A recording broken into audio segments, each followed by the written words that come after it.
漫威电影到底有多气？细节一：众所周知，复联4是无数影迷心中的意难平。Tony 的牺牲、美队的老去、寡姐的赴死，不禁让我们泪目。但看过漫威系列的都知道 ，Tony 是一个从不怀旧的人。在钢铁侠1中，面对父亲与自己的合照，那是说扔就扔。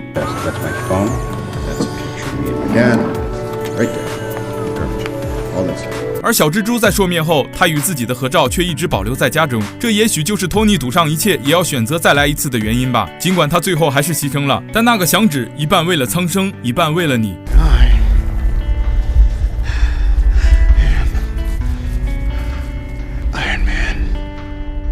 细节2：在蜘蛛侠英雄无归中，托比和加菲为了接下来的大战，正准备热身运动。随后托比说道 ：“You okay?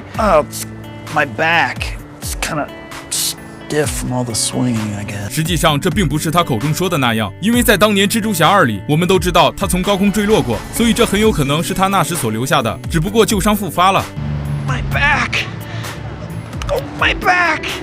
看完这一幕，不得不佩服漫威的连续性细节。细节3：复联4中的6颗无限宝石，其实刚好对应了6位初代复仇者。影片一开始，鹰眼的家人就随着灭霸的响指逐渐朔灭，而此后他的心灵也彻底黑化，开始了疯狂的杀戮之旅。这里刚好对应了心灵宝石，班纳和浩克融为一体，并成功控制了体内的力量，刚好对应了力量宝石。寡姐为了大局而献出自己的灵魂，顾名思义，对应了灵魂宝石。钢铁侠在紧急关头打出响指，粉碎了灭霸的阴谋，也拯救了即将被灭霸改写的现实。这里指的是现实宝石。雷神跟随银河护卫队一起宇宙历险，刚好对应了宇宙空间。美队回到过去和卡特过完一生，也算是找回了曾经丢失的时间，所以此处对应了时间宝石。细节4：在蜘蛛侠英雄无归的结尾，小蜘蛛回到了那栋空荡荡的旧房间，而他随身携带的纸箱里有着许多值得留念的物品，其中这个并不起眼的乐高玩具，我想很多人已经将它忘记了。实际上，在蜘蛛侠英雄归来里，这是当年好朋友内德送给他的礼物，所以从这也能说明漫威的任何一处镜头都不简单。细节5：在复联1结尾，鸡妹成功开启传送门，将这些奇塔瑞军团引入地球。然而他们的目标很明确，那就是袭击纽约。当然，超级英雄也不例外，其中钢铁侠就被几个士兵尾随。这时鹰眼就提出了自己的方案，多来一些急转弯。随后钢铁侠也同意了他的说法。但现在请注意，此时全息屏幕上就显示了一个转弯标志，如果这点你以正常速度播放，真的很难被发现。细节6：众所周知，蜘蛛侠发射的蛛丝通常都是以直线射出，然而在蜘蛛侠英雄归来里，如果我将视频放慢，就能发现彼得首次发射了一根能拐弯的蛛丝，最终成功救下了被困在电梯里的人员。不过这种拐弯的蛛丝其实是他被困在仓库里花了半个小时掌握的，毕竟彼得战衣里面有576种蛛丝发射模式。果然初代蜘蛛侠能力越大责任越大，超凡蜘蛛侠英雄总是孤独的，小蜘蛛加附钢铁侠。细节7：同样在蜘蛛侠英雄归来里，当彼得看到游轮被切成2半后，毫不犹豫的就向两边发射了蛛丝，企图阻止游轮沉入海底。然而就在小蜘蛛拼尽全力抓住蛛丝的那一刻，完美致敬了初代蜘蛛侠徒手拉火车名场面。细节8：在复联4中，班纳向古一借时间宝石一用，最初古一并不同意，但当马克叔提到斯特兰奇的行为后，古一立马将宝石交给了他，随后郑重地对班纳说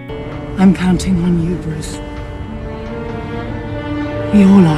按理来说，古一在当时可谓是战力天花板级别的存在，那么为何会对班纳如此尊重呢？实际上，古一或许已经预测到拯救宇宙一半生灵的第一个响指就是由班纳打出的，所以论埋伏笔还得是漫威。细节9：在蜘蛛侠英雄归来里，彼得手机的完好度会随着时间而不断发生变化。影片一开始，小蜘蛛的手机屏幕只有一条轻微的裂痕，后来当他与秃鹫交手的过程中，不小心掉进了集装箱里，等他再次打开手机时，屏幕上明显多了几道裂痕。而到了影片结尾，小蜘蛛费尽千辛万苦才打败秃鹫，等他回到学校掏出手机的那一刻，屏幕上已经铺满了裂痕。不过此处还有一个小穿帮镜头，如果我将这2个画面拼在一起，你就会发现裂缝的位置明显不一致。我们从左边这张图可以看出，手机裂痕更多处于左上角，而至于这张裂痕更多处于左下角。细节10：在蜘蛛侠英雄归来里，彼得常去的便利店里经常会出现一只猫，而在影片内，小蜘蛛还曾救过他一命。但令我万万没想到的是，在1年后上映的毒液1里，这只布偶再次出现在大荧幕上。好家伙，这是连漫威里的猫都学会客串了。